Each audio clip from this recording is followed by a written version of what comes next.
saw you fellas. I mean, me and Eamon have chatted a few times and, spoke or text or whatever a few times. But nice to officially chit-chat with you guys. Yeah. Yes, Very happy. Yeah, very happy to hear from you. Finally. Yeah, man. you too, buddy. You too.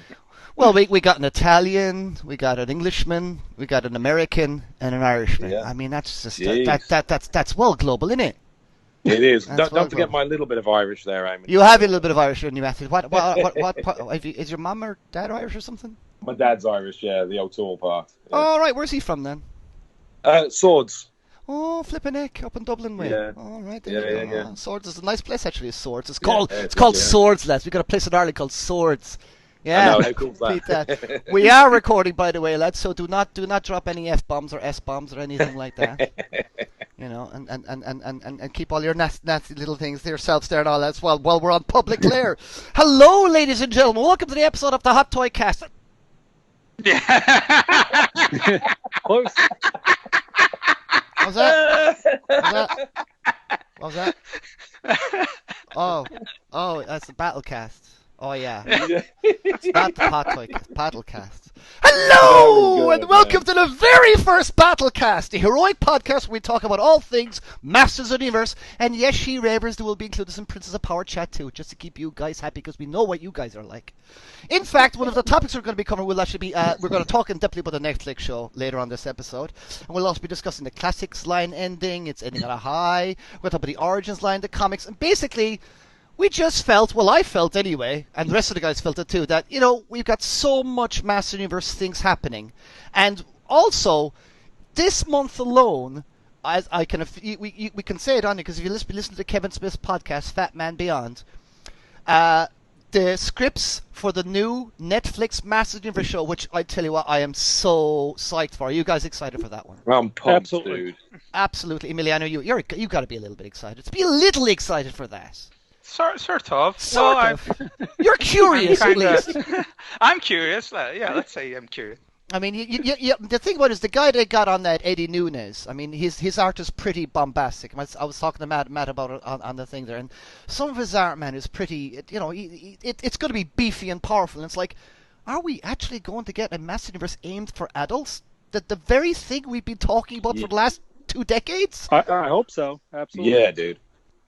It's amazing. It's amazing, but it's just really interesting to know. I just figured out we'd make a podcast because we got all this stuff happening, and I just thought that, cause from what I understand, Kevin Smith has wrote episode 1. That has been handed into the animators. Oh, for real? Yeah, episode 1 is written by... I didn't realize he was writing it. Yeah, no, Kevin Smith has written episode 1. A lady called Daya Mirsha, she's an Indian lady. She is writing episode 2, and Mark Bernardin, he is writing episode 3. Now, Mark Bernard just handed in his script for episode 3 there last week as of the recording of this, which is, what date are we on here? Actually, we don't need to tell people the date because it might take me a while to get this uploaded, so I'm not going to tell people the date. But a few weeks ago, it's live, people, it's live. But it's just really fascinating to know that right now, lads, as we're recording this, people are laying down new animations for a new Masters of the Universe show. It's not called He-Man and the Masters of the Universe. It's called Masters of the Universe. And just the artwork alone, I mean, come on. It was the browns and the reds and Yeah. That fella, that what'd you say, Eddie Nunes. You can follow him on Instagram, Eddie Nunes Art. Yeah, he does everything exact. Well, I mean, there's a few tiny minor little things I might change here and there if I was personally, in charge of it. But I mean, that's as good as you can get right there for a Netflix show. That's gonna be amazing, guys. Well, amazing. Yeah, I'm a huge Kevin Smith fan, so he knows dialogue, he knows story. So I'm sure he prepped everything in advance so that he's not writing episodes 2, 3, and beyond.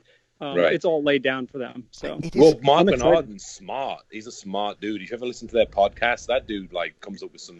But Bernardin, I mean, Bernardin definitely has his moments. He's definitely got a few moments. I'm like, nah, that's stupid. But he's definitely got a lot of moments that are like, no, he's a writer. He's got a writing brain. You can see his brain taking way over. Something like. But I just, Kevin Smith essentially got me through college. I walked into the video store one time, and you go over to the tartan section, which is the section in the video store where all the independent movies went to. Yeah, of course. And myself and my friend Mook, we went over, we just saw the cover for Clerks, and Mook was like, let's watch this. I'm like, yeah, cool. It's in black and white. Yeah, let's watch it. It's fine. Watch it. And we were blown away. And I've been just a fan of Kevin Smith ever since. And it's just kind of amazing to kind of have. It's like if it was anyone else that I didn't know, I'd be like, oh yeah, sure, whatever, kind of a thing. But it's just kind of it's the fact that I know a person or you kind of know of them. I don't know him personally or anything like that. I designed his figures, but that's about it. But I don't know him personally. Just to kind of have that. I feel that, it's kind of within the family. Now, admittedly, I know Mark Bernardin is not a Masters fan per se. I don't think Kevin Smith is either, to be perfectly honest. Well, he has said that he was a closet He-Man fan. I've listened to probably 400 Kevin Smith podcasts. I've never heard him mention Masters of the Universe before, and he is a little old for the demographic. Yeah. Well, he said he was in the closet about it. He said he was kind of like he used to watch it and not pretend the word because he just liked because it was fantasy. How much you believe that or not, I don't. But he's never afraid to admit to anything. So exactly. But I know Mark Bernard is more of a Thundercats guy and stuff like that. But either way, look, I think we're in good hands with these people in a lot of ways. It's kind of good. I wonder who's going to do the voice acting. Oh, yeah, man, that's gonna be tricky. I mean, who's gonna? I mean, I was listening. I watch Avatar Korra, and and I'm listening to all the voices on there. It's like, oh, you got to get him. You got to get J.K. Simmons. You got to get this guy. You got to get this guy. Emiliano, how would you like if Skeletor to sound in the new show? Do you want high pitched or do you want more raspy? It depends on the look of the show, I think. Well, have you seen Eddie Nunez's art? Yes, I did. I just I don't want to bet anything that even if one of the producers of the show said that it's going to look well, that we'll be happy if we like that art. I know that was his fan art, and the actual art for the show has to go through the approval process through Mattel, etc. So I just don't want to have I don't say hope in a bad or good way. I just don't think it's going to be exactly like that. Of course, that's his style, and probably is going to keep the style that way because he's a character designer. I think is going to be closer, but as far as design choices and how to characterize some of the guys there, I just don't know. So for voice acting, I'm not familiar with voice actors in US at all. Would you like Skeletor to have the? I know. No, of course not. Of course correct not. Answer. Correct answer. Yeah, I'd like them to get Frank Langella voice. Oh my God! What did you think about that? Yeah. No, that's a good one. See, that's what we got you on the podcast, Emiliano. Lovely nuggets like that. There you go. You can leave now. You can go out. You can go out. It's like we're over now. Podcast's over, everybody. Bye. Oh, that's actually, wouldn't that be? I mean, I do always love how Skeletor sounded in the movie. How he was just, that to me is Skeletor. He's just, I am evil because, he's just amazing. Yeah. So for me as a kid, growing up playing with those toys, when I saw the cartoon, I was like, me too. And then, so for me, Skeletor was never really that. I think they only gave him that voice because he's like the skeleton guy. For me, he was like a warlord, like a massive, powerful, muscular warlord that just happened to have a skull face. So for me, it's more of like a giant barbarian fighting a giant barbarian. You know what I mean? Rather than mystical, wizardy stuff. I mean, even though I like the wizardy stuff as well, but I just imagined them, steel clashing, two dudes scrapping. I'd have enjoyed that as a cartoon, just constantly. I always imagined his voice to be quite a raspy kind of a voice, kind of a whistle. That could be a good option too. Yeah. It's because I've just been reading the old Alcala comics, and they obviously wrote his speech bubble in a different font than everyone else. So I kind of got the kind of raspiness because obviously from the Conan comics, I don't know. I just associate that kind of font and that look at a kind of a certain level of raspiness, kind of. Like the Conan bubble. Conan's always got the hard-edged, scratchy bubble, to show that he's got that deeper, I guess, Sumerian voice. Exactly. Yeah, it's cool. Exactly. But there you go. I mean, we've inadvertently ended up talking about the cartoon there and stuff like that. But it's just I mean, that they released that artwork. That artwork looks. It looks like the box art. It looks badass. It's to me it looks metal, and it doesn't get. Exactly. It looks metal, and when people say, "What do you mean by metal?" as I literally mean, like like literally a heavy metal album sleeve come to life. Literally, where I want heavy metal music. If they don't have rock guitars in this TV show, I'm going to go nuts. See, that, like, just we've been saying it. I used to say it at roast school dinner. I used to say it all the time. We just go wild on it. Go full on into it.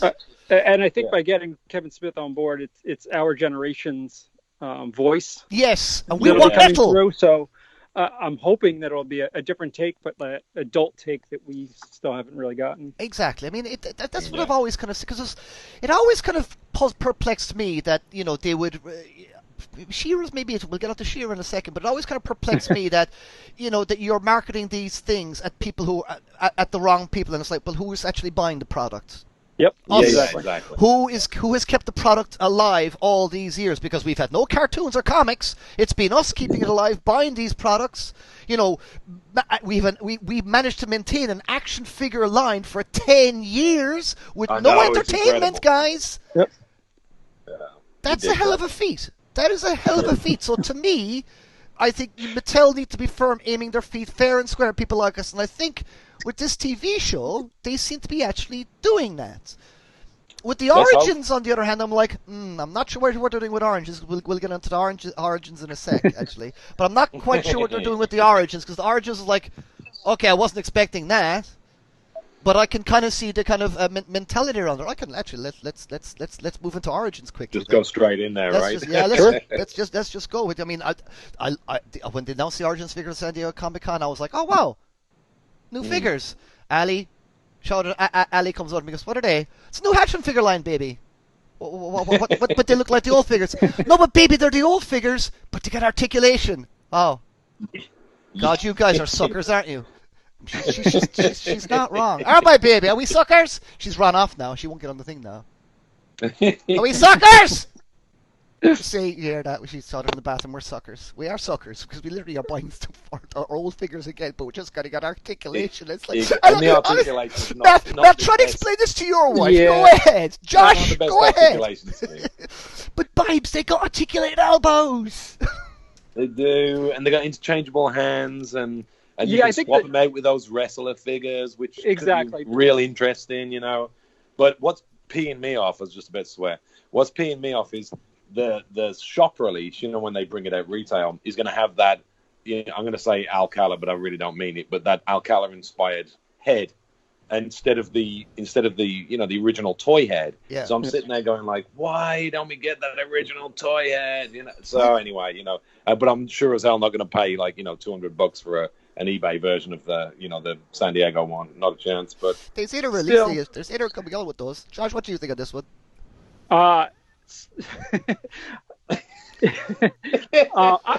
Josh has something to say, people. I don't have one in hand yet. The San Diego set. Nor have I. Mine's on the way, though. Why not? No, sorry. Mine is on the way, but sorry. Yeah. So right. I could get one now, but I think I'm going to hold out for the retail versions. Right. So I'm excited for it. I don't know how much it's going to add to my collecting.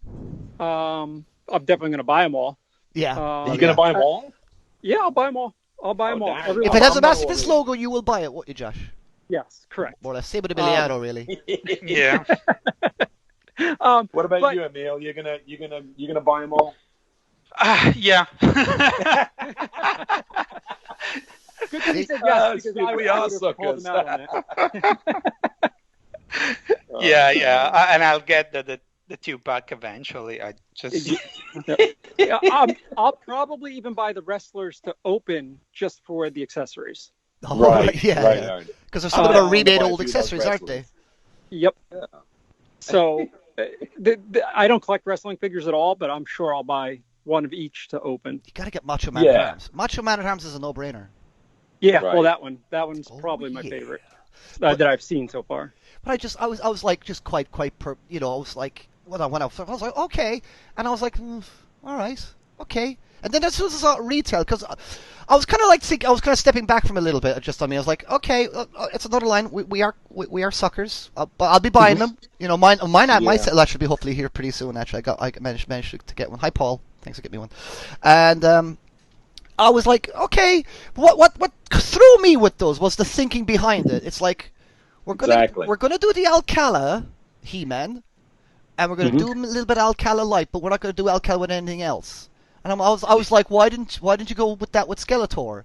And why didn't you do? I was just a bit kind of perplexed by some of the decision making as well. And I don't understand, where's the yellow hair coming from? Yeah, that really bothers me. That's throwing ideas at the wall and hoping they stick. That's a bunch of guys going like, we'll do one like this and one like that, and Is it because they looked at the big 2-ups or something? I don't know. Where is it? Yeah.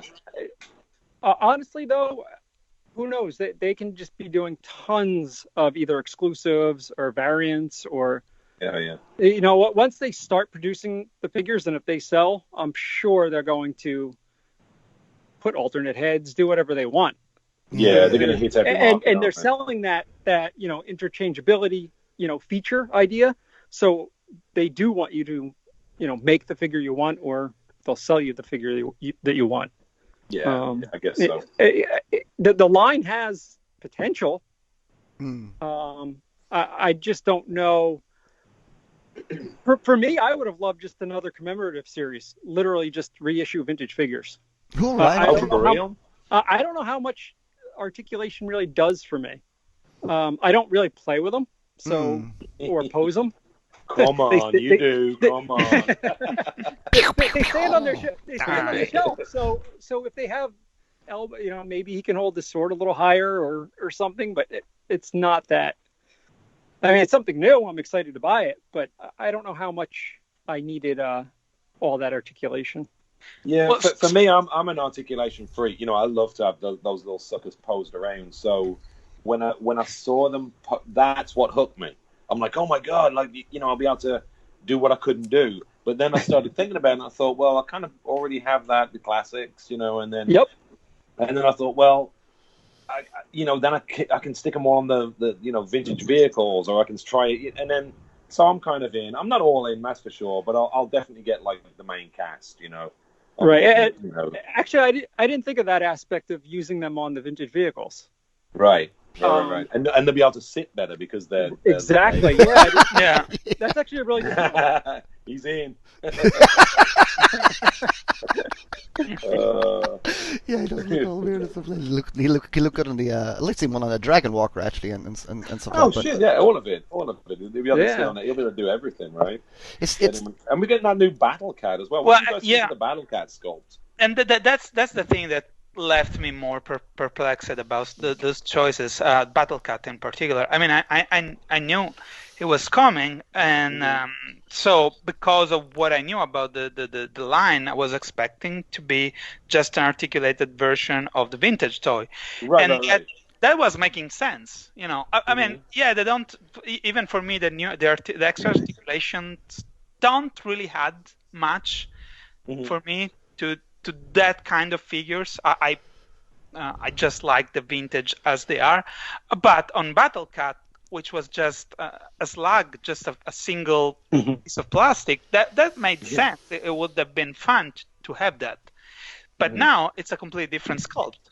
Right. All the fur, etc. So I don't understand exactly the consistency here. That's the only thing that perplexed me. Yeah, because even like that saddle in particular on BattleCat's a little odd looking. It's just very high up. It's just got a different kind of a shape and a different dynamic to it. And it's fine, but it's like it's like okay. When I didn't have that wow aspect when I saw it first, I was like oh okay, yeah, there's BattleCat. Yeah. Do you know what I mean? I just found it a little bit lackluster. Sorry, Emiliano, I cut you off. No, it's okay. And but you continue talking now, though, if you want. No, I don't know what that was the thing that that made me think, but that was about it. Yeah. I mean, I'm quite happy with the box art as well, and that is quite nice as well. I have to say, it's a nice. I mean, I'm like. Oh yeah, it looks good. Right? It's nice, but it's like I would have done a different pose on BattleCast. I would have, you can go for the same thing, go for the same color palette without copying it. Right? Yeah, without copying it, but it's essentially it is. Do not get me wrong. I am both jealous and impressed by that artwork. Jealous as an artist myself, but impressed that it actually has a nice feel to it. It feels nice to it and stuff like that. It's a bit little digital looking, but it is nice. It's lovely art. Do not get me wrong. But it's like I would have liked just a new pose on there. It's BattleCast. You can still have him swiping at the camera, but you could have him swiping at the camera in a different way. Side swipe or something like that instead of just going I'm waving. Yeah. Well, what do you guys think? I got the other day talking about the steeds. I guess the other day I got these the DC Primal Age those ones. Yes. It was like $7. It was like $7 off Amazon. I thought, screw it, I'll get it. So I got the the Joker. Yes, and that the Batman. beastie's awesome. And they're really cool. But talking to the box art reminds me of like the knockoff box art from back in the day. Yeah, exactly. Literally, we're just recycling. It's like, and the box art's actually pretty good. I'm looking at it right now. It's actually pretty good. It's like comic book, comic book art. Yeah. So it's not painted at all, but it's digital colors, black line, and it's like I'm looking at it, I'm thinking it's actually pretty badass. It's not too bad at all. Well, they went if they're going knockoff masters, they did go down full on knockoff masters. Because people are saying, they're masters like. Yeah, they're masters like, but they're closer to knockoff masters. In terms of their proportions, because they're far more squatted down again, and their arms are way out as well, like those ones. So to me, they're a little bit. So they went full on. They're more knockoff masters. Knockoff inspired. Not that knockoff.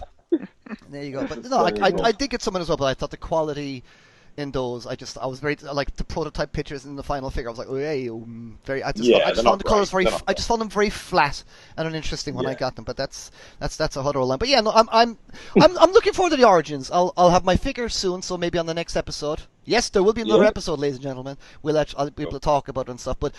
Just as a fan, sometimes even if you're not necessarily into it yourself as a grown-up, this is Mattel aiming to get the product out on the shelves of every toy store.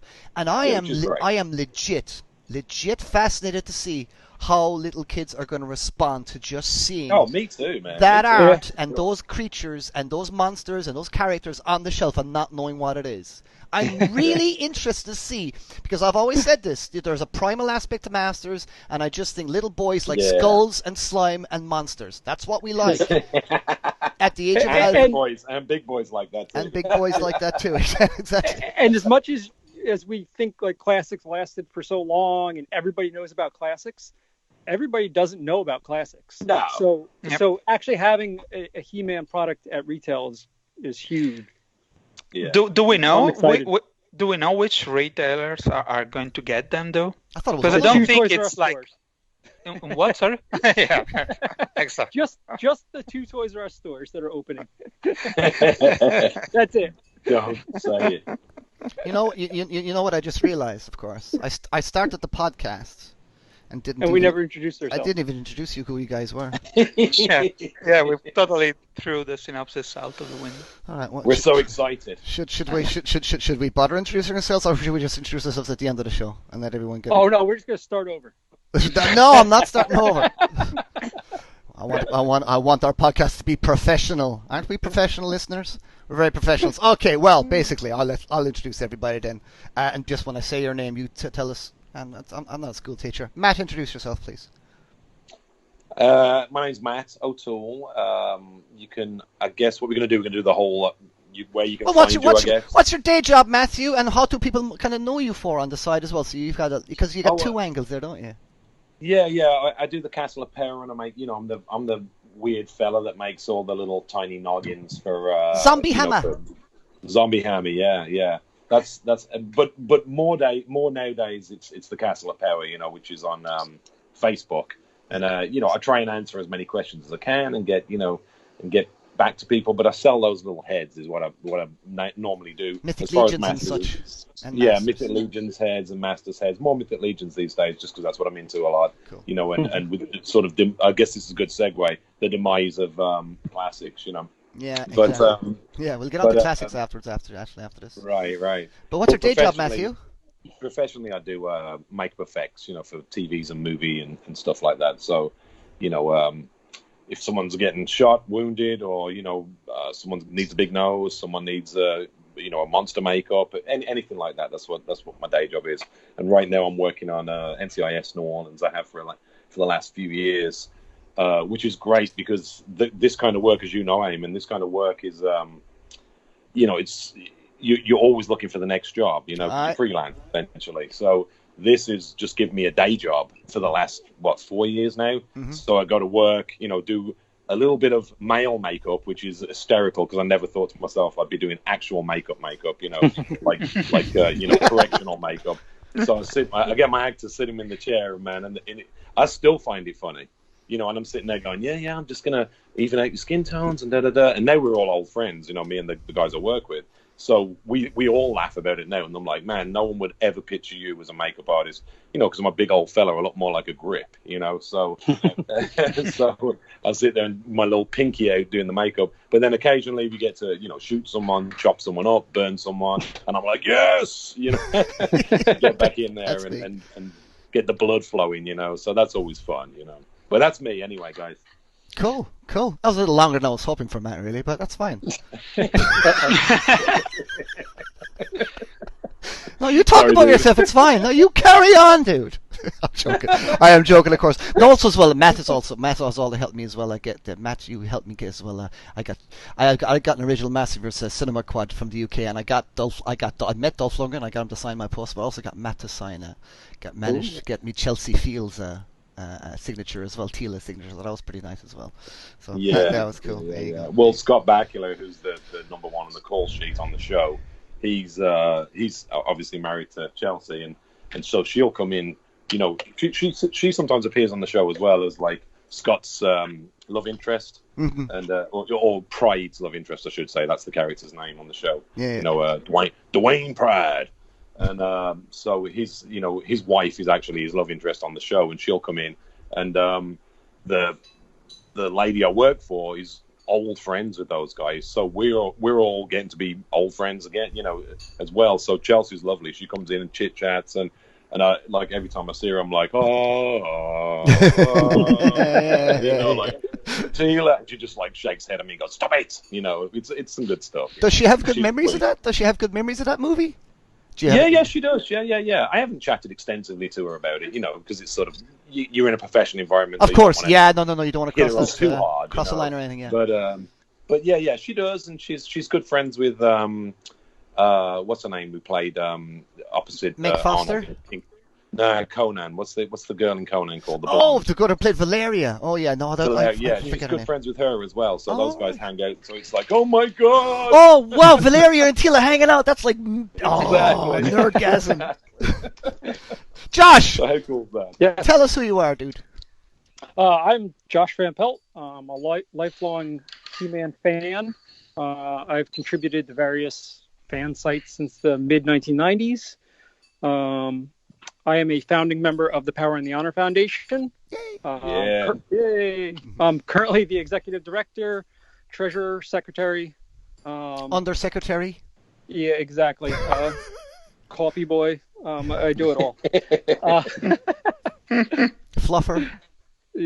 No, sometimes. So that's about it.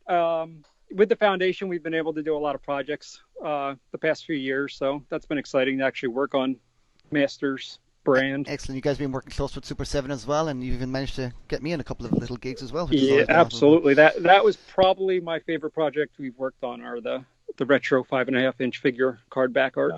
Oh, this is so good. And they look so lovely as well. I mean, they're in Forbidden Planet now, my local comic book store, and it's got a whole section now on and it's so nice to see Master Universe and classic cards on the shelves as well. It's absolutely amazing. And they look so retro. Retro. They look perfect. And you guys got in Errol McCarthy, and you got a couple of other. You got Emanuela. Yes. How do I pronounce her last name? Emiliano Lupacino. Lupacchino. Yes. Emanuela Lupacchino. You got her in to do with the Evil In card, didn't you? Yes, she did. Yes, Emiliano. Oh well, Josh, what's your day job, Josh? I am a pharmacist, retail community pharmacist. Oh yeah, nice. Josh has got the hookups, peeps. I was going to say he's got the hookups, right? Take a Ritalin, man. All right, Emiliano. Who are you and what do you do? Because no one knows. Yeah. Hello, I'm Emiliano Santalucia, and I'm. This is gonna be short because my day job and what I do for masters are the same thing. Yay! So I'm a concept and toy designer, and I work mostly for Hasbro, usually on Transformers brand. So I'm gonna give them a little shout out because there is this Unicron figure being crowdfunded right now, and I worked on that one. I really hope it goes through. Woo! And it's awesome, Unicron, by the way. It's flipping amazing. The price tag is amazing, but it's amazing. Yeah. And I do a lot of other things for other brands, including some Masters of the Universe work, like the packaging for Super 7. And I'm still going on. I collaborate with Mondo on the design of their 12-inch figures for Masters of the Universe. Which we're very excited about. We might dip our toes at that a little bit later on. Actually, yeah, I was gonna say we're gonna hit everything, guys. Yeah, we're gonna try to get everything, but you know what? If we don't get everything covered, then that leaves us a couple of topics then for the next episode. Although we've got our listeners, by the way, we have actually some decent episodes lined up as well. I've got the next 4 episodes kind of worked out and planned, and every episode's gonna be a little bit different, and then we kind of get back into a formula then later on. But just for the first few episodes, I'm gonna go a bit nuts and see what I can actually achieve here and stuff like that. Right. And but yeah, no, Emiliano's done. And of course, as well, you famously did the old MVC Creations comic as well, way back in the day in 2002. Yeah. Yep. You know, the DVD cover. The DVD covers as well, the DVDs as well. Oh, I was so angry when you guys got that job, by the way. You realize I pitched for that job myself. And then you guys come in, and I was like, oh, you guys got it. But then I got to do some art cards, so I was okay. It was all good at the end. But you guys did a way better job than I would have done anyway, because those DVD covers, man, the BCI Eclipse box sets, they're stunning. They're you go back now, and people don't package stuff like this hardly anymore these days, do they? No. Well, there was a level of attention to reproduce the feeling of the Filmation art that I understand it's hardly artists and company have time or budget to do that. And of course, here it wasn't more about the budget, it was more because all the people involved were so passionate that wanted this to feel like the art was coming straight from Filmation. Those DVDs now are a shining example of what happens when fans can come together, because you got James E. Talk on that, you had Val Staples on those, there was loads of people on those when everyone was coming together. Andy Mangles, yeah, he was on those. Yeah, he did all the stuff on it and things like that. And look at the product. It was an amazing product. Absolutely loved that product. So it was great. Oh, so good. I could waffle on. And I won't waffle on too much. I'm Eamon O'Donoghue, and I am just great. That's my description. Now, I'm an artist. I'm similar to Emiliano in that I design a lot of action figures. I work a lot in the toy industry and stuff like that. People can mostly see a lot of my work on Diamond Select. I'm coming up close to action figure 100. Would you believe that, boys and girls? 100th produced action figure now as well. That actually will end up, that will or will be on the shelves. And I'm like, I'm blown away by that. That was 2 years ago. I wasn't like that at all. I've actually found myself doing something I excel at. Not just, Eamon's getting better as an artist doing paintings. Action figures, I'm actually quite good at it. My paintings, I have to beat them into submission. And I think any artist critic can look at my art and say, oh, that's a bit wrong. I struggle a lot with my artistic paintings. But with action figures, man, I'm just like, this is my jam. This is what I'm at now. This is good. And I look forward to getting up in the morning to doing this stuff. So of course, as well as that's what it's about. That's what it's about. It is. That's not. I feel like so fortunate saying that, to be honest. And again, I get to do some master stuff. Here and there, I get to do like Mad Dog Prince and the Power and Honor Foundation. Emiliano and Josh, they got me in to do some those lovely cards for the figures as well. So that was fun as well. And I'm happy out when I get little Massacres gigs like that. But there you go. And that's me. So that's that. All right, let's move on. Let's move on to actually a topic now. We'll actually start covering a proper topic like proper professionals, because we have not been professional. Also because I have like 15 minutes left. You got 15 minutes left. Well, I'll tell you. So you got 15 minutes left, Emiliano. Let's do Princess of Power. Netflix, of course. What was it? Was a year and a half ago? 2 years ago? Oh God, this is where I'm showing my age now. It's a year and a half ago. A year and a half ago, we started. But we are already at season 3.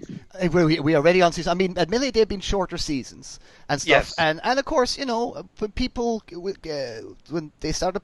I always figured that this was going to run down would be a very good way to do She-Ra. So I was actually quite delighted when they got no She-Ra. And then what we actually ended up seeing art-wise is like, yeah, that's kind of exactly what I was kind of expecting. It didn't thrill me, but I was like, yeah, that's fine. But as everyone knows, I'm not like the most devoted She-Ra fan in the world. I love She-Ra.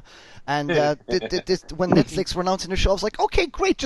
I just want to get her. I want to get her out there because there was a gap in the market for strong, kick-ass female leads in cartoons. Yeah, I know you got Dora the Explorer. She's great, and that's great. And we got Sabrina, but she's a little bit older and stuff. But we'd never really had a real true, since probably Xena or Buffy, actually, maybe.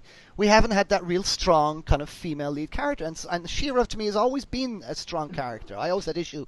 My thing with She-Ra was like they should have just made her and not have her as He-Man's sister, just have a separate thing anyway, and maybe they cross over. Yeah, exactly. Like Xena and Hercules. But I just thought that that's a whole other topic we can kind of get into. But I was one of those people when I was instantly like, look, She-Ra is it's not aimed at me.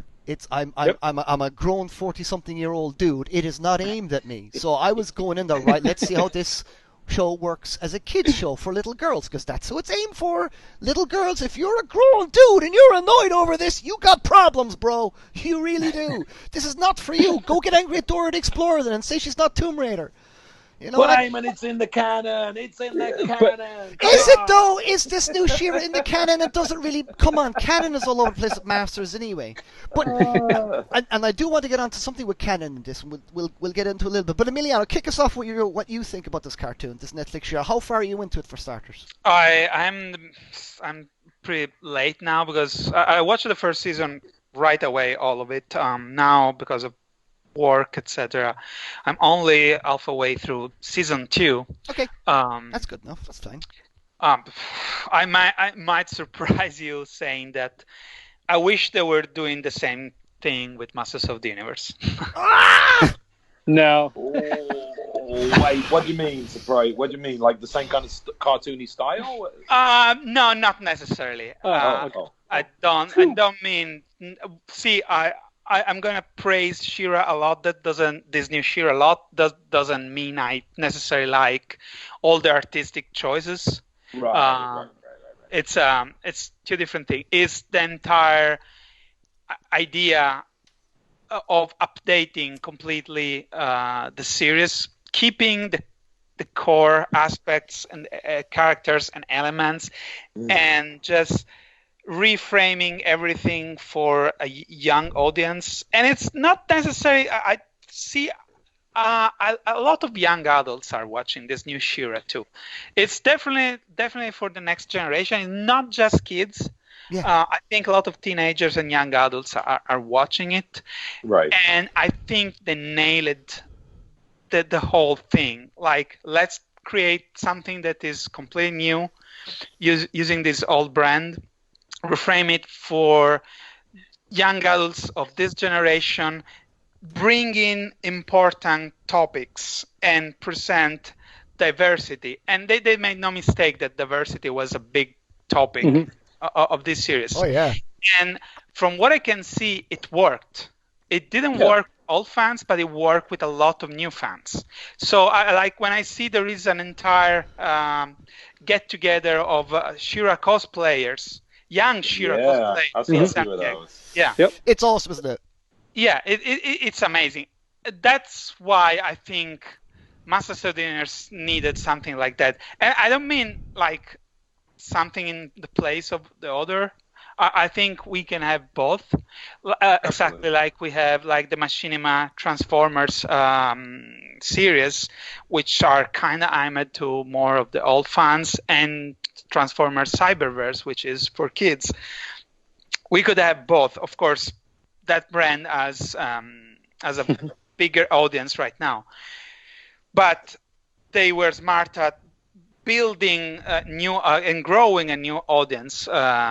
So I wish they were going the same route with Masters of the Universe, and I have no problem at New She-Ra cartoon having an expansion into Eternia and having a He-Man in that universe at the same time. Yeah, right. That'd be cool. Yeah, that'd be cool. Yeah, it's just like the Turtles, isn't it? You just... Yeah, exactly. So it's not like I want something in right. I don't want it. Right, I don't want the new He-Man to be the companion for the She-Ra Netflix. I would want that to be a standalone. Oh, it won't be though. It won't be. It's not going to be though. It's got nothing. Right, exactly. Nothing That's to do my with point. Right. So I would rather see She-Ra grow. I liked it. I enjoyed it. I watched it with my 3 sons. They were 4, 9, and 11. They enjoyed it. So it's not just for little girls.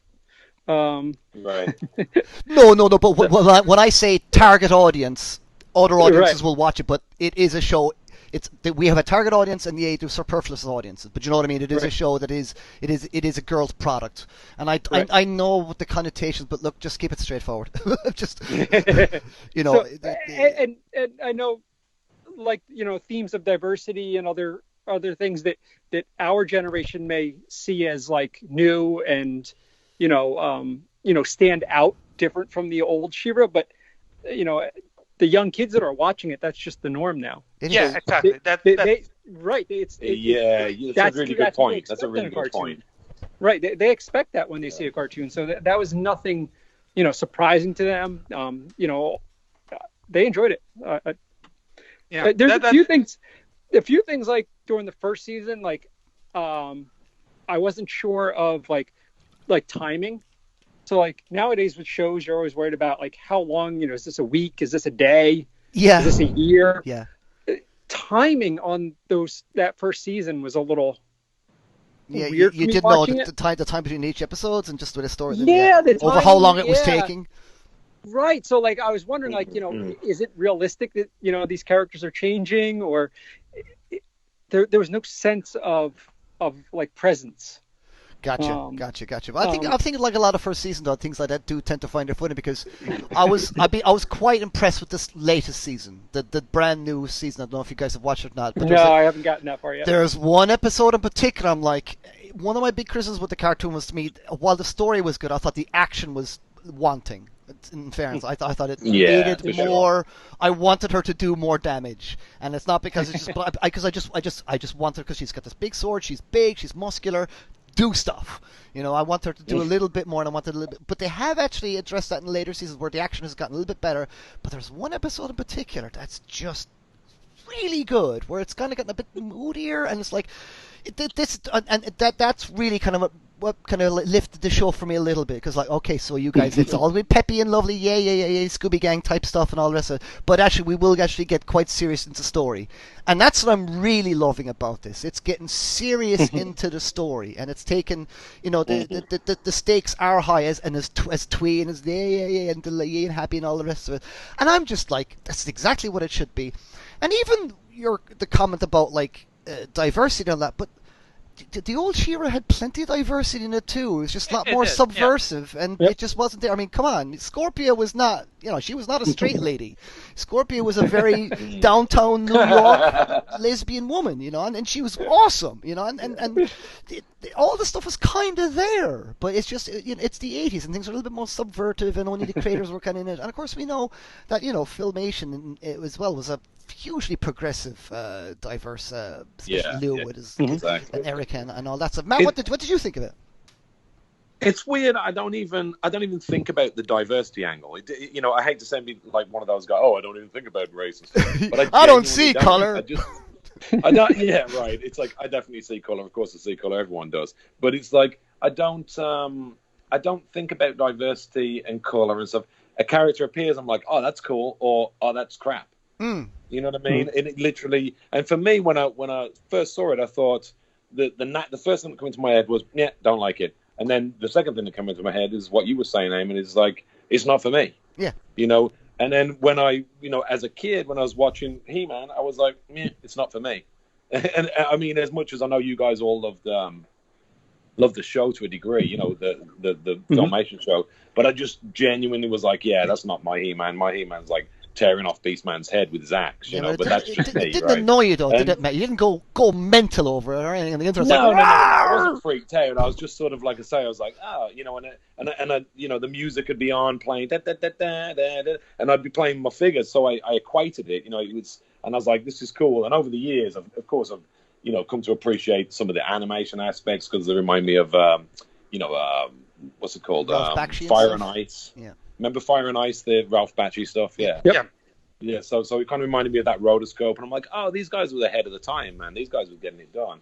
But it's funny, something you just said, Eamon, about Xena and Buffy. Buffy. Imagine doing it in a Supergirl way, you know, like the way DC's doing Flash. Imagine doing She-Ra like that, where you've got like a reasonable budget, but nowhere near, you know, a big Game of Thronesy budget or whatever. But you've got a reasonable TV budget, and you've got a cool chick playing. You know, imagine doing that. I'd be like, oh, this might be kind of cool. You know. That's the thing with She-Ra. I think She-Ra is just. I think she lends herself to a lot of takes on her, and clearly this has worked because this show has been a bit of a hit, has it not? It has done quite well, I think. So. Oh yeah, absolutely. So I mean, and Emiliano, any closing thoughts on the She-Ra cartoon before we move on to the next topic? And we get to leave you, of course.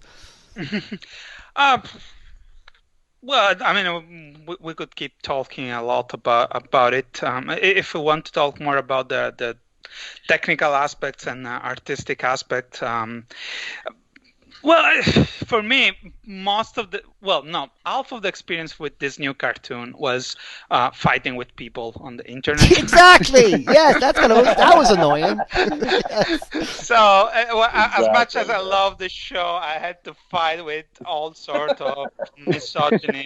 And you're there watching an episode. It's like, oh, they're going to kick off over this one. It's like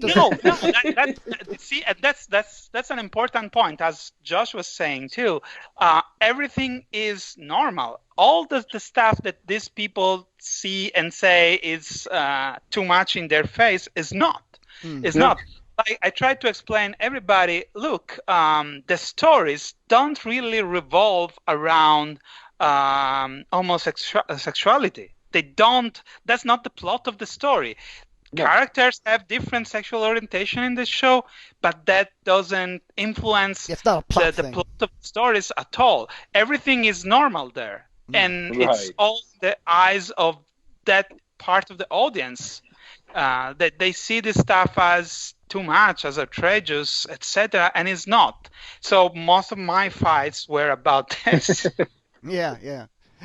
And of course, as you said, the plot is so good. I mean, the plot is they're in for a long game. It has kind of slightly, you know, they do these shows now since like maybe since the early 2000s where, you know, they will make a full-on long story, because shows before that were all syndicated. You could just do a random story and drop it in any time, that kind of a thing. But, you know, kids now paying attention. Well, actually, X-Men, of course, in the 90s famously did the really close, tight storylines and stuff like that for the most part. And, you know, I love that. And you're getting this sense with She-Ra that's kind of like, that's like Avatar: Last Airbender, and specifically, you know, it has that kind of like ongoing, this is a crew of people, you know, they've got their formula down, you know, there's a crew of core characters, they're all growing together, they're all going to have their own separate arcs, they're all going to have their own little separate things, but it's all going to still aiming for this one story. I mean, it's all by the numbers stuff, but man, like, and rightfully so, because it's how it works. This is how audience responds well to these kinds of things. A group of characters coming together to all achieve one goal,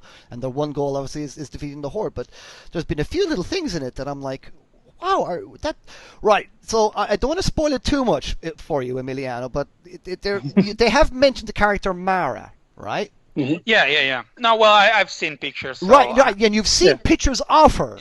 Dude, that is Mara from New Adventures. She has the hair thingy for clobbering dudes with the end of her hair. She's the same color palette. So what's the story there, do you think? I don't know, because I have yet to watch the episode and see exactly what they say. But just because, even if this is just a little Easter egg where they just throw this look just for the sake of it. Right. Okay. You think it might be just that? I don't know. I'm just saying that even if it's just that, you can tell the people that work on the show really did their homework to know these tiny bits of stuff. It's not like they have a passing knowledge of Masters of the Universe and Princess of Power, because that's as much as... That's a deep cut, as they say. Yeah, it's very obscure to know that look of Mara. Huh. Yep. You talking New Adventures Mara? Is that what we're talking about? Yeah. Mara, and also like last year Mara, the last few episodes where she is hair battle attire. Yeah, hair battle, Matt. You missed out on some hair battle action, dude. Where the hell were you? You were sleeping on that hair battle action. That's what you was doing. But before we end on She-Ra, where are all the action figures? Yeah. We've only had 2 from Super 7, and why is that, I wonder? Is that enough? No, God, no. I want a Scorpia, and I want a Warback and stuff. Right. So for a show that's had 3 seasons, right? I would have expected, more of a licensing presence. Well, you got the dolls, but it's only a year and a half. But I guess they are pretty quick, because like Castlevania figures are only they're only going to come out in the next couple of. That's been like 3 seasons in now, and like nearly 2 years. So it does take a while. Oh, that's true. You did those ones, haven't you? I did thanks, Matt. Yes, I did. Yes, Matt, I did do those figures. Yes, I did design those figures. Thank you very much for mentioning that, Matthew. When I'm sitting here on my desk sculpting away, and I'm looking at the little what's it called? No. That's enough about me now. That's enough about me. No, more.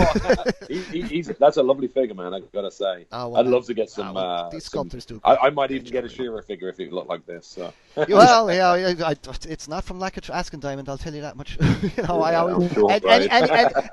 It's Eddie Company I actually work with. I was like, any interest in doing She-Ra stuff or any interest in doing He-Man stuff? Always asking. Right. Be it Mezco or Diamond or Mondo or whoever. Stuff. So you tend to ask them, but I was like, okay, so back to you, Emiliano. You think then that it just could be just a little nod to a character, just go, we're going to put this little deep cut in there and get like guys going like us.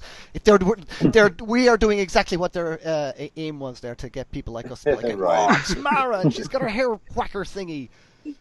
Well, what did you call it, Emiliano? Hair battle action. I don't remember. I don't know if she actually had a title for the toy, because the prototype came out. Iman, sorry, you have to edit this out. I have to go open the door. Just a second. Okay. Just a second. We're not going to edit this house. We're not going to just leave it in. That's hysterical. But no, I mean, the She-Ra cartoon. I've just been so. I mean, I find the animation very. It is the most basic animation you can get, and I know animation is very expensive, and I'm glad it wasn't something like DC Superhero Girls. As pretty that is, but that's just like we'll design something and move it rather than actually animate it. Emiliano, do we have to love and leave you? Yeah, unfortunately, that's I have. So I'm leaving also this. Whatever I was saying, cut in the middle. Well, no, I was just saying that only the latest version of Mara was going to have a toy, and like Spin Fist Hydron and Missile Attack Flip Shot. So, but I don't know the actual name they were going to use for her. Right. Never. Right. I don't think we never found a document where the well, let's just go with hair battle action, because that just sounds cool.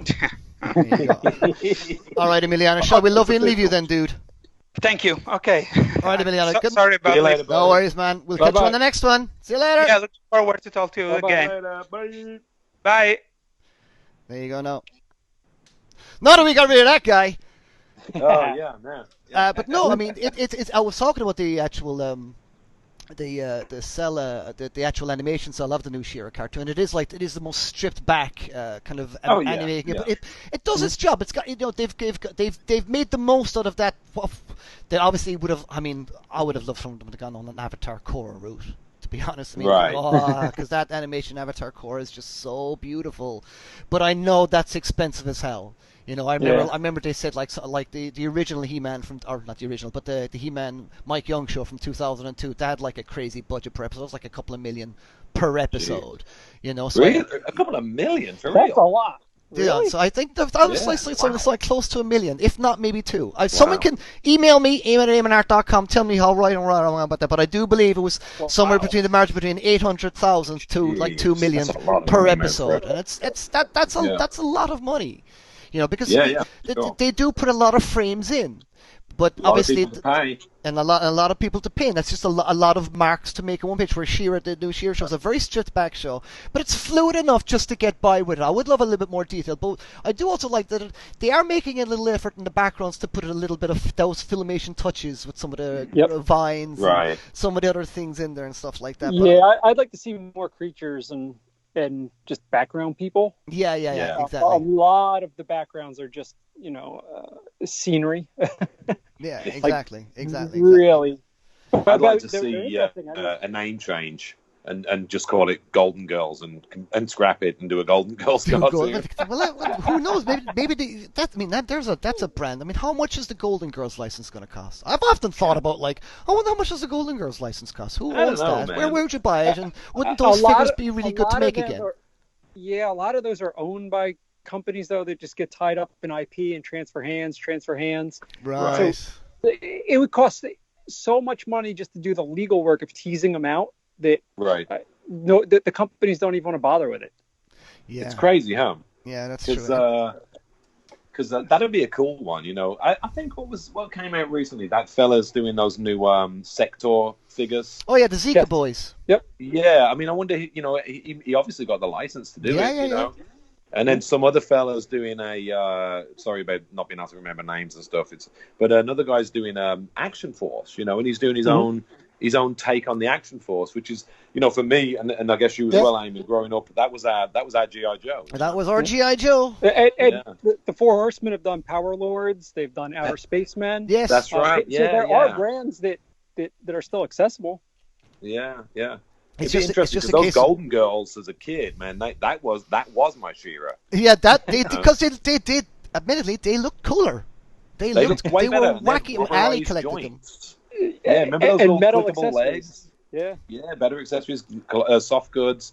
They look kind of more like action figures to me, back in the day, I guess.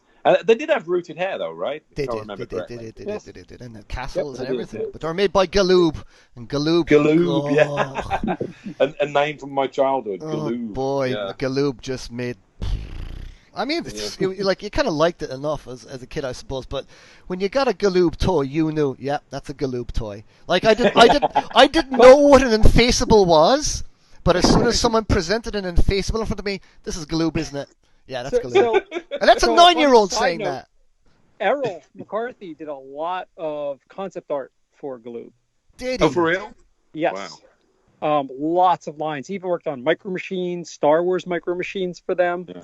Wow. But Micro Machines, that was huge for them, of course, yeah. Right. So most of the artwork I think he did for Galoob was like 1990 on until they sold out. But... Wow. So he was gone. That's just, so he would not have worked on Infaceables and I didn't see any evidence of that, but I can ask him. Infaceables and Black Star, man. I mean, they were pretty much using the exact same mold. But the Infaceable idea was good, but that... has an Infaceable figure ever lasted with that rubber skin that they had? I wonder has anyone ever managed to make one last in the thing. Right then, well, actually, we're going to an hour, guys. So I mean, we've covered a fair bit. So I think maybe we can let's save the comics for next time. But let's talk a little bit about the movie. Let's end with the new movie that's coming out, just so we can cover this. And again, folks, listeners, we'll go into these topics a little bit more in depth. We're just gonna. Basically going over all the topics here because we're just all very excited to be together to talk about He-Man. So we're just going to go blah and see what deeper into the. We're going to just throw up all this cool He-Man goodness and see what Brian the dog licks up. Right. Okay. So the movie. Right. So, all right. This is. I mean. Yeah, I'm going to believe the movie's still going to happen when I actually see some proper casting and some proper stills of people actually on a studio in a set, because we've been talking about this one now starring Dave, and this is the first time we've actually had a star attached to a He-Man movie before. We didn't before, as far as I'm aware, Matt. In any other movies that has a star ever been attached? No, properly, officially attached. Also, it's a star that's publicly gone out, on TV and said in a chat show, "Yeah, I'm playing He-Man." Yeah, exactly. So that's the first time that's actually happened. That does give it a bit of weight, doesn't it, Josh? That does give it a bit of weight. It does. I don't think so. You don't think so? Well, they'll look at Channing Tatum, I guess. Was there any so many He-Man announcements in the last couple months? Did they mention the movie in the last few months? No. But Mattel were talking about it at San Diego Comic-Con. And they mentioned it at PowerCon too. Yeah. Yeah, they did. Yeah, I think so. Yeah, Mattel were talking up the movies at PowerCon on the Pixel Dance videos as well. So, really? Yeah. I also think it gives it. Okay, well, it gives it more weight than any of the others have had. Yeah. I'll give you that. That's about as much as we're going to get, right? Yes. Although, remember a few months ago they did like that black and white teaser logo for the licensing expo? Yes. Yeah. Did you hear any news out of that? Nope. Nothing. Not a sausage. Nope. Yeah. It's weird, really. The only thing we've really heard at all is that, what's the guy's name? Noah Centineo. Yeah. The only thing we've heard is really just, internet stuff of him, him saying, "Yeah, I'm playing He-Man," and that's it. Right, but I haven't seen like. So I mean, who knows? Yeah, production budgets or anything. They say they're shooting in where is it? No I think they're going into. I think they're shooting in Romania in January. That's what the word was. They're starting to go to shoot in Romania in January. But if they were shooting in Romania in January, that's what we got. We got the November, December, January. We got 3 months now. And usually, you'd think the casting should be starting being announced right about now, wouldn't you? Really? Correct. There's a lot of logistics that have to be done by January. Yeah. And we would have heard it. I seriously doubt it's going to start filming in January. I could be wrong. I seriously doubt it because, I mean, there's and I've got a few ears out there, asking around with a few different people who work in the effects and the film industry and stuff. And not a sausage. Absolutely not a sausage. There's a friend of mine, he's actively sort of going like, "Oh, that would be a cool one to work on." And these are all big boys, that have done, tremendous, all the films we all know, and they haven't heard either. So it's like, you tell me one guy that does this job that doesn't go, "I want to do a Beastman makeup. I want to do a Merman makeup. I want to do Skeletor." Everyone would be clamoring for it. We're all like, "Oh my God, imagine doing Merman," So I don't know. I hope it happens. Oh, so do I. I don't want to sound negative, but it is something I'd love to see. I'm not one of those people that want to see the perfect He-Man movie or nothing. Right. I'd rather see anything than nothing. Yeah. Really? Well, that's what we like. That's what we like. Have a soft spot for the '87 movie, isn't it? That's why we have exactly. You've nailed it on the head there, Josh. That's exactly why we love the '87 movie. And despite what we said, it is a proper Hollywood movie that just had the rug nipped from under us. Yeah, absolutely. Right. Yeah. So, got a budget, got stars, got effects. We've got half the budget. Bless the day. Yep. And what's his face? I'm going to sound terrible because I can't remember his name. Is it Cog? No, not Cog. What's the lizard guy called? Zorad. Yeah. That stands up by today's standards as far as a makeup effect goes. It does actually. Yeah. That he's got that little neck pump going on the lizard breathing. I mean, I saw that as a kid and I was like, dang. Even though I think as a kid I was like, well, who's that? It's like, I want him. I want more of him. We'll hold up on the '87 movie talk though, because we're gonna have maybe a special episode about it. Right. Yeah, we actually might have something a bit special lined up for that one, so we'll go on to that. But yeah, no, I mean the last interview we saw with Noah Centineo, Noah. I'll just say Noah. Why embarrass myself for pronouncing the last thing more than once? Noah, he on the last interview he was on some walkway somewhere, and he's getting bigger.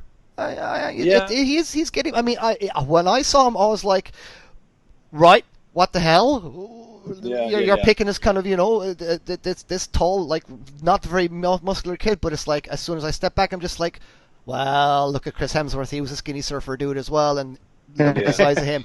Some of these bigger surfer lads who are bigger lads, they can pack it on pretty quickly if they get the right trainer and the right stuff, and maybe a little extra other stuff as well that can help them along the way, just for movies and stuff. Production buys them a special something. Yeah, well, I mean, if you're doing it, not that I condone any of that kind of thing, but if you do it for like a one-off kind of thing, and I would imagine there's justifications and all this kind of stuff. But anyway, that's a whole other thing. Oh yeah, absolutely. But anyway, he's packing on a little bit, and I'm like, but look, I often Hollywood has gotten very good at casting these days. We didn't think anyone could be a better Spider-Man than Tobey, and along comes what's his face, young lad. Tom Holland, along comes Tom Holland, we can't have Johnny Storm as Captain America, and that's worked out terribly, awfully, and you can't, and you can't have the dude from like First Night or Last Night or whatever it was, or Brokeback Mountain as the Joker. Yeah. That's gonna work out. That's terrible. You can't have like what's her name as Catwoman? Green Lantern to Deadpool. Green Lantern, exactly. You can't do that. It just won't work. Although I think, in fairness, that was one cast that everyone was universally okay, cool, yeah. In fairness, I think everyone was kind of on board. Physically, he nailed. He's a great Green Lantern. It's just he was the wrong person. The wrong. Yeah, wrong person, wrong movie, wrong everything. All the Blake Lively. Wrong everything about that one. But yeah, go on, Matt. You said the butt M, so I stopped for you. You can't just start. You can't just interrupt with a person with a butt M. I was just going to say, the funny thing is when I first saw, that young lad Noah. When I first saw him, I didn't instantly go, "Oh, skinny." Yeah. I instantly thought, "Man, he looks like the toy." He does. He has that kind of. He's a squarish head, doesn't he? Yeah, he has that he's got a thick ass neck. He does have a thick ass neck. Yeah. He's got a big thick neck, and I thought, looks like a toy. Blonde him up. He's got that big thick neck, and obviously many photographs of him are of him smiling goofily, because he's kind of, I guess he's a nice guy. He certainly comes across cool, like he's a charming sort of fella. He's kind of like a young Mark Ruffalo. I did see him. Ali did watch his movie, and she did put on a couple of clips of him on me, and he's a leading man. This guy, there's no doubt about this guy. He's a leading man. Yeah, and he's kind of mellow as well. He's got that Mark Ruffalo deal going on. Young, like people have been saying, he could play Mark Ruffalo's son. I think they talked about that in there. That's where I'm getting it from in some interview he did. But he's thick-necked. He's a good-looking fella. When he's pulling a serious face, I'm like, oh yeah, he's pretty cool. And as far as makeup's concerned, with makeup and hair, you don't ever worry about the hair color and that kind of stuff, because that's all just dealt with. That's all dealt with on the by the people. And let's just hope he can pack it on a bit. Let's just hope he can get a little beefier, a little thicker, and we might end up with a pretty decent He-Man, man. Yeah. I mean, hopefully. I mean, what's your best hopes, Josh? You think what's your best hopes for this movie? Do you think? I don't know. Like, how long have we been talking about movies? you just want it to happen. Exactly. So I'm on board for whatever they put together. I'm excited just to see something, because when is anybody afraid to reboot anything nowadays? So even if they put something out and they don't like it, they're going to reboot it in 2 years then. So, right, Spider-Man So style. I'd rather them just get something out and get something moving. Mm-hmm. Right. Because that would be at least if they get it wrong, then they'll know what fans want to get it right next time. True that. I mean, we've admittedly kind of got it wrong originally back in the day, but again, that's a topic. That doesn't count. That's so long ago. Yeah, that is a different topic and a different time and stuff like that. Yeah. But there's some thinking in that movie. Just why did you? Even with I'm like, why did you still do that? There's still one or two things with that, and like. But in all fairness, I say that's a long time ago, and that doesn't count. But that's probably the reason we haven't had a new He-Man movie in the last 12 years, when everyone else has had a new movie. Oh my God! So as much as I may dismiss that old movie, we're still paying for it. So. Yeah, right. Yeah, we are indeed. But it's got to be a licensing thing as well, fellas, because look at how many Transformers, G.I. Joe, they keep bringing them out. I think they. And cartoons as well. They just keep bringing them out. It's from the 80s. So it's like, why? He-Man was as big, if not bigger, than Turtles, G.I. Joe, Wars, and Transformers. I think He-Man was bigger than Star Wars in the 80s, but not necessarily when Star Wars first came up. But by the 80s, He-Man was. By the end of it, I think there was more kids buying He-Man toys than there was buying Star Wars toys. Yeah. But now that NBC Universal and Mattel I think between them, they seem to have figured out some sort of working relationship. If they can get, a She-Ra series going, which She-Ra has its own licensing issues separate from He-Man. And if you're going to do any sort of reference or crossovers, you have to have some sort of agreement there. So I'm hoping that by this time they should realize what their, ownership rights are and what their relationship is going for a movie. You would hope. Yeah. Oh, fingers. Oh, God. I just hope that that Disney see whatever. Is it Sony that's putting it out? Yeah, Sony. Yeah, right? Sony. I just hope that Disney see what's going on and go like, that'll probably be a decent little movie, and then just slap Sony out the way and just take it off them, and then do like a really banging, maybe CG animated cartoon version rather than an actual live action, and that's what we get. I'm kind of the opinion now as well that I'm kind of don't really mind what they do as long as they make a good movie. I want the movie, but to be honest, one of the things that have kind of made me so happy is just this new animated series. This whole and everything that's been talked about it. So I'm just like, at last. No, I know 2002 kind of did come closer because I love 2002 He-Man. I love it. I love Four Horsemen stuff. It's just that is the jam, that is, and I would love that. But I would have in an ideal world have had that continue. They should. I don't understand why is that not re-aired on Netflix. Why is 2002 just disappeared off the face of the earth, and yet the Filmation gets on Netflix and Amazon. Somebody has the rights to it. Do you know who has it? Or no, I have no idea. No idea either. This is why we need Emiliano back on. We need Emiliano. I was just saying, Emiliano know all about that. Again, though, it could just be tied up in some weird company with other rights to other Cartoon Network shows, and it's just buried somewhere. Yeah, it is a shame, isn't it? That's it's such an amazing show like that is buried. Yep. It's sitting there with the Golden Girls, relaxing. Was there Golden Girls animated series? I wonder. I think there might have been. I think there might have been 1 or 2 episodes, but I'm not quite sure about that. I know there was a Sectaurs animated series, but there you go. Sadly, I think we're out of time today, guys, because we've been on now for a good hour and a half, and I think that's enough for our listeners to bear, really. And we've been bouncing all over the place like crazy kids, but it leaves us time then to come back again and reconvene then for an episode. Then and we can discuss, the Mondo figures. We can talk a little bit more about the comics and stuff like that, and just talk a little bit more about our memories of the original show and things like that. I mean, we've got plenty to talk about. People haven't heard us. Actually, we haven't heard us ever kind of speak before, so I think we've got plenty of topics to cover. And as I said before, all this stuff with Masters is, to me, it's just insane that it's just a brand that's just stayed so strong because Thundercats is T-shirt and stuff like that. And people love it. Yeah. People. And here's an interesting one before we leave. Now, you can look at my Facebook and Instagram, Eamon O'Donoghue on Instagram. I got this dope T-shirt from T Fury, and it's Meow. Skeletor Meow. Yeah, I saw that. I saw that picture of you. I was googling that. It is quite possibly the best T-shirt ever created. But I'm going to put it out there. Skeletor never said Meow. I don't even know what that is. Do you know what my theory is? Do you know what my theory is? My theory, this is all down to unemployed Skeletor. He was doing those videos going meow. He opened up every episode doing that, and this was like in 2006 and 8 and stuff. 10 years ago.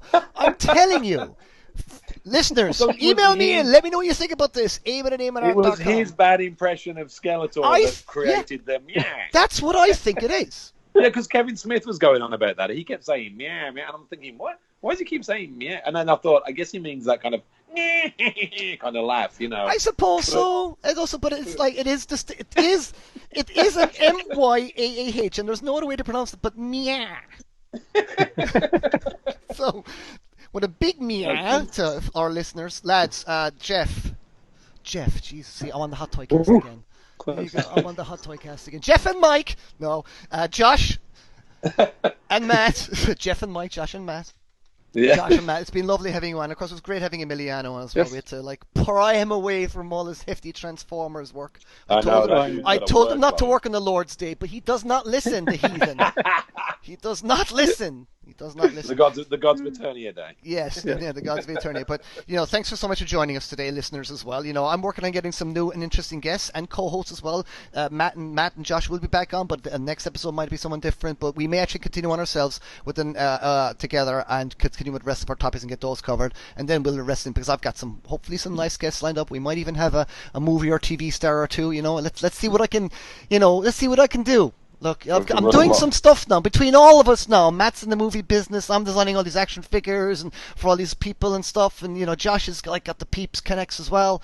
And maybe we might be able to pull in some nice guests. And I've got a few. I've got John Atkins from He-Man World as well. He's the Canadian He-Man website. He's going to come on as well, and he's going to see what he can because he's got the movie Connect. So he's going to see what he can hook us up with and stuff like that. But thank you so much. He seems like a cool guy. Yeah. Oh yeah.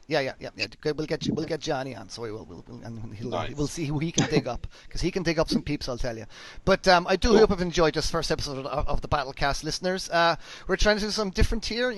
Just hopefully you like it. We're going to be just ad-libbing, and hopefully our wise and sage-like wisdom will have some sort of an impact on your listening ears. He says. Hey, you speak for yourself. I speak for myself. But Matthew, where can the good folks get you? Normally on Facebook, Castle of Power. And that's kind of it really for me, just the Castle of Power. And I've got a Facebook page, obviously, Matt O'Toole 1T. Matt 1T O'Toole. And Josh, where can people catch you, Josh? You can check out the Power and the Honor Foundation's Facebook page, or you can even email me directly at josh@powerandhonor.org. Excellent. And maybe some episode as well, you will come on as well, and we'll do a proper in-depth discussion about the Power and Honor Foundation, because it's just, you guys getting all this art and, kind of releasing it back out there and preserving it and making this stuff kind of, you guys, I couldn't believe when you guys got the original card back and got Earl on. You guys are doing an awesome job. Yeah, so it's questions I want to answer. Because this stuff would have disappeared into obscurity. I mean, one of the things I love about He-Man is a lot of the stuff as well. A lot of the stuff does end up getting quite preserved, and we've managed to pull out Rudy Obrero and William George and all these people, and it's just recognizing the art history of He-Man as well, which is hugely important to me as well. Absolutely, and to Matt as well. Is also another in about 10,000 years, they'll dig up a bunch of Power and Honor stuff, and it'll start a new religion. Yeah, exactly. All right then. Well, lads, thank you both joining me gentlemen. Thank you for joining me, and listeners, thank you for joining us today. Please like and give us a rating on whatever platform you're on. I'll try to get us on as many platforms as I can. Usually takes a while to filter through though to get up to all the platforms. I know, like on my Hot Toy. Oh yeah, I've got another podcast. It's called the Hot Toy Cast. If you like your 1/6 figures and high-end collectibles, myself, Mike Crawford from MWCToys.com, and one Jeffrey Parker, we wax some lyrical. We do our proper action figure reviews on that one. So if you like your high-end action figures, check out the Hot Toy Cast. That's available everywhere. This one will probably take a little while because the first episode probably take a while to get out there. But you'll catch us on the direct feed. If not, you'll catch it on iTunes and Podbay and all the rest of them later on. But again, thank you for joining us. We hope to be back soon. As opposed to when we will be back.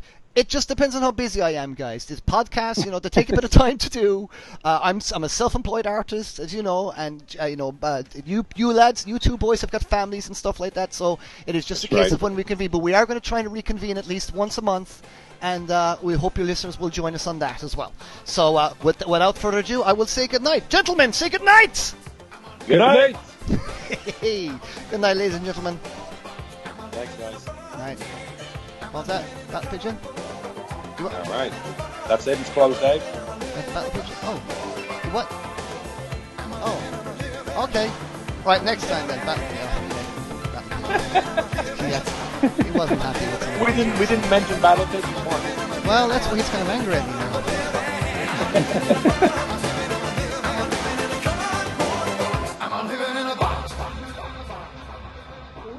Ooh.